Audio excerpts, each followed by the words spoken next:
New York. This is unprecedented, and I think as this develops, you'll see similar plans go into effect in Washington and potential target buildings, because they really have to take the position that they're under some form of attack here, at least as a precaution, until they sort this out. As we wait to get a better grasp of what now becomes a rescue operation of the people in the Twin Tread Towers, we're reminded here that the U.S. officials, according to Pentagon sources, have no warnings today of any kind of terrorist attack. And if you listen to the news on a regular basis, you hear the Pentagon warning Americans worldwide of some impending terrorist attack. And here we are in the height of commercial America, with no warning whatsoever, no intelligence whatsoever, as far as we can tell, at least in these first couple of hours. No, and all of the latest intelligence, at least the basics of which I've been scanning for months, have focused on the high potential for attacks against American targets abroad. Indeed, federal authorities and the intelligence community have reported they've interdicted and interrupted more than a dozen of those attacks by shutting terrorist cells down around the world. They've always been worried since the first attack on the World Trade Center that there would be another bold strike on U.S. soil. And of course there are any number of targets which have been high on counterintelligence's list in New York City: the Lincoln Tunnel, the United Nations, the Holland Tunnel, the FBI headquarters, not to mention all of the city civic buildings which John mentions. President Bush is, by the way, going to speak very shortly to the nation about this, and then he's going to return to Washington. And we have on the phone our principal aviation analyst and expert, John Nance. Good morning, John. Morning, Peter. What would you like to contribute to this? Because one knows that it is indeed possible to fly an aircraft into a building if one intends to do so. If one intends to do so, that's correct. And unfortunately, when you've got something that has been as worrisome a target as the World Trade Center, regardless of the way we've hardened it up on the ground, they have apparently, whoever they is, picked area. The thing that is most disturbing to me is not only the fact, of course, that there are people more than likely in that building that have been directly affected by this, but that we may have an innocent load of passengers. The flash of that second aircraft across the screen is disturbingly close to what you would call the plan form of an Airbus A319 or an Airbus 320. Also of a 767 or something of that nature. John, let me go slowly with you, because, and we'll actually put it on the screen again, very slowly, so that we can see it come across screen. Are you able to identify specifically the type of aircraft by looking at this videotape as it comes across? Can we roll that, please? I'm watching that right as it comes across the screen, and it is more than likely not a Boeing 737. That profile, Peter, is very close to an Airbus A320, A319. And who flies the Airbus 320, 318? We have quite a few airlines. Okay, so very few private ones. All right, and John comports a little bit here with at least these initial reports that the FBI is investigating reports of a hijacking just before the second crash occurred. We had no. John, let me just ask you one other technical question about just flying in the World Trade Centers. When the first incident occurred, it was reasonable for people to suspect that that was an accident. Yes. From a flying point of view, is the World Trade Center always something to worry about if you're taking off from one of New York City's airports? Not really. And all these years since that B-25 crashed into the Empire State Building tells you a lot about the flight paths around New York City. You have to be so disastrously out of contact and off course, and so many things would have to go wrong to imperil any of the buildings in Manhattan. The fact that it hasn't happened tells us really how rare a situation it would have to be.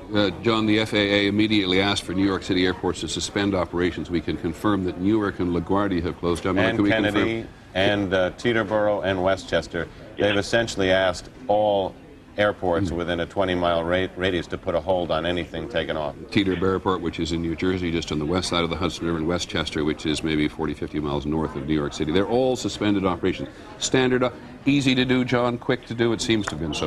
Fortunately, very, very quick to do, because they're all controlled by air traffic control towers, and they can put a halt to the operations with one phone call. Okay, John Nance, thanks very much. Call us back, will you, if you learn anything. Peter, one of the difficulties they're going to face, as you can glean from this picture here, is The people who are trapped and need to be rescued are on the upper floors, but you see the plume of smoke covers the roof. The last explosion was at the bottom of the building and the smoke rose up, but they were able to make a series of daring rescues by landing, and they've trained for this and retrained, landing police helicopters on the roofs of the Twin Towers and pulling people out. It's going to be very difficult, since the roofs are now enveloped in smoke, for the police helicopters, which are arriving at a landing zone now, just below the World Trade Center, to be able to get up there till that smoke dissipates. And that's where they had expected to pull a lot of people out this time because they had so much success the last time. Similarly, John, if you look at the two buildings, it does appear that at least in the northern tower there, or the left tower as you see it on the screen, below the incident, the building at least looks on the outside to be reasonably secure, and people will have a long, horrendous, terrifying walk down in a darkened building, but will at least be able to get out on the ground. By the way, Claire Shipman, ABC's Claire Shipman just called in. She's been checking with the FBI. She also says that the FBI had no warning whatsoever. Their crisis management operation in Washington is in place in conjunction with the Federal Aviation Administration. They are all now, which makes perfect sense, focusing on the recovery of survivors. The New York Stock Exchange has delayed indefinitely its opening today. This will just have not only an extraordinary effect on the national psyche, one surmises, dissimilar perhaps, but from what happened in Oklahoma City, but a very clear reminder to those of us in the United States that terrorism of a huge magnitude, with which we're somewhat more accustomed in the Middle East and in Africa, given the attacks on the U.S. embassies a couple of summers ago. But a reminder again that as far as international terrorism is concerned, and people's anger and even desperation on this occasion with the United States is going to find itself manifest here on U.S. soil.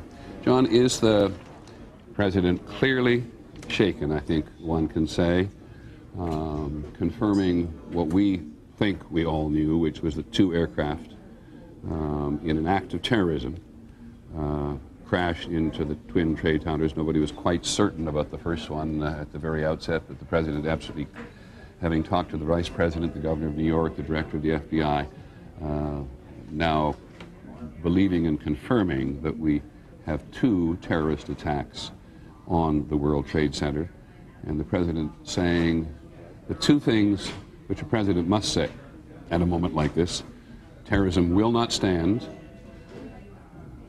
which is an important thing for him to say, but not always necessarily effective, and God bless the victims and their families. John Miller, what are you picking up on the police radio? There was a bit of a stir a moment ago because LaGuardia Tower reported urgently that there was another aircraft moving fast in the no-fly zone. Now they've contacted that aircraft and they say it's a military aircraft that's rushed to the scene to enforce the no-fly zone and literally be a presence in the area in case there is another plane headed for the building, so that there'll be some at least armed aircraft up to confront it.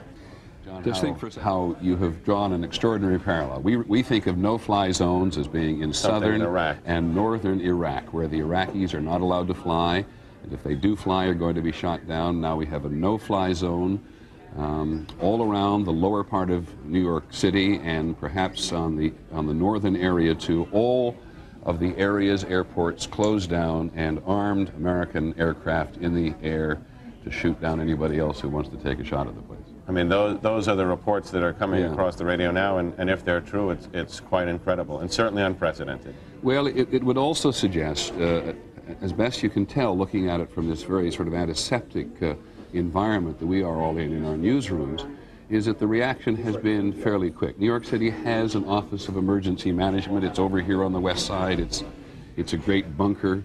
Which the city, ironically, it's located in the World Trade Center complex, although not in the Twin Towers. Just right next door, north of the Trade Towers, right. in the World Trade Center, in the other northern World Trade Center there.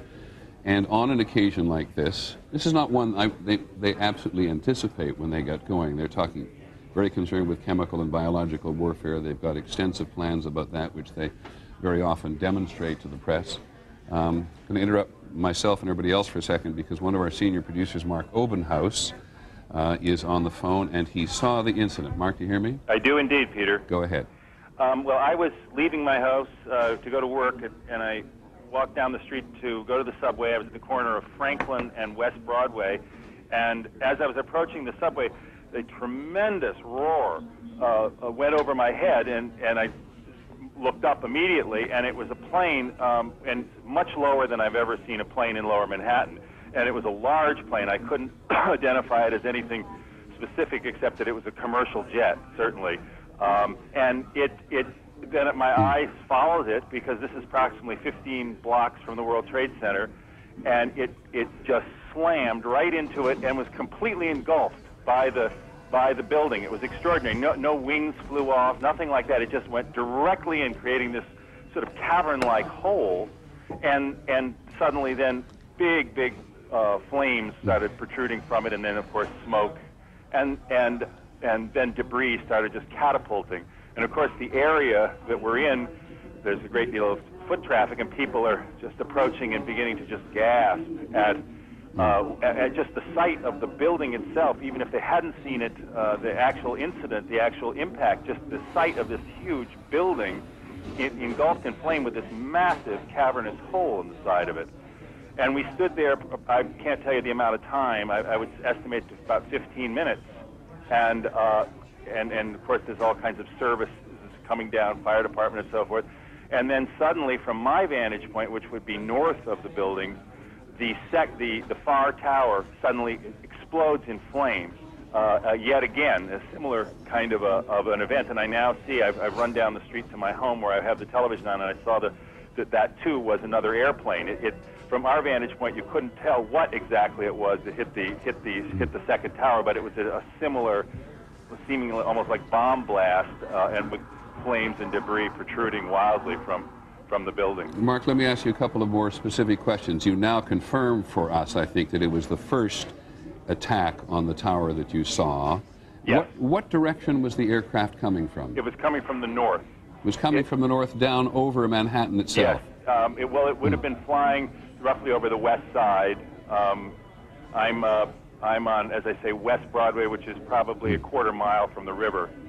So it was on a direct path north, from the north, into the north tower. Do you remember whether it had 2 engines, 3 engines, or 4 engines? I do not.